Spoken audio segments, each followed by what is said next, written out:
2, 1, go! Nobody set up to make runs near side. On the far side, it's Stealth sneaking in on the backside for the Blue Lions and firing up. Very quick and aggressive move in and out from Blanchette. The Cybears machine with a run through the middle of the field. They're putting fuel up into the hub for the Blue Lions, as close as we've been in the last few matches. But at the end, it's a torrent from Blue and Stealth that give them a 55-27 advantage. Before their hub turns off, more fuel added. And as red shift starts, it's red 29, blue 71. Now it's red's turn. They've got 25 seconds to do what they can do. Fuel in the air, firing wildly out of the corner by the Blanchette machine as it gets pushed around by a defensive blue robot, which appears to be C-cubed. Yep, it was C-cubed there. Meanwhile, Whidbey Island Wildcats on the far side of the hub. That was very sporting. They've got fuel underneath, and C-cubed trying to get the Wildcats back and running again. Now it's up to 29:06 to try. 46-92 Blanchette, piece of their intake missing. Loose out to the side and about to detach perhaps, but they get home with fuel. But the story was the blue scoring, and they're up to a 47 red, 133 blue advantage.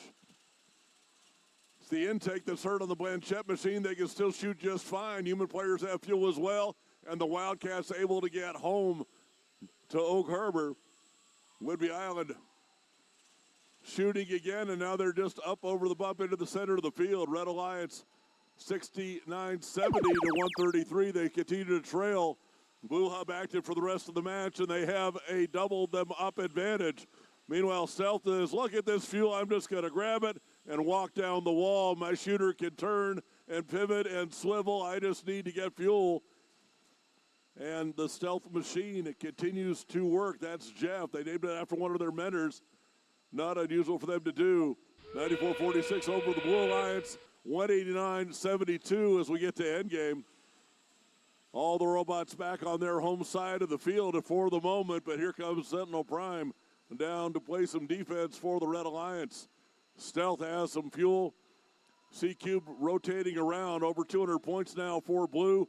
204-89, a final volley from Stealth for the Blue Alliance. A climb from Whidbey Island Wildcats. Red Alliance, a few more shots in the air. Another flurry from Stealth as 94-46. C-Cube gets a climb in. And we're at 219-90. It's the Blue Alliance. 239 to 114, your final score. Stealth remains in 6th place. Arrows up on the blue side, down on the red side. 4 ranking points for your Blue Alliance. And both alliances with tower points for the first time this weekend.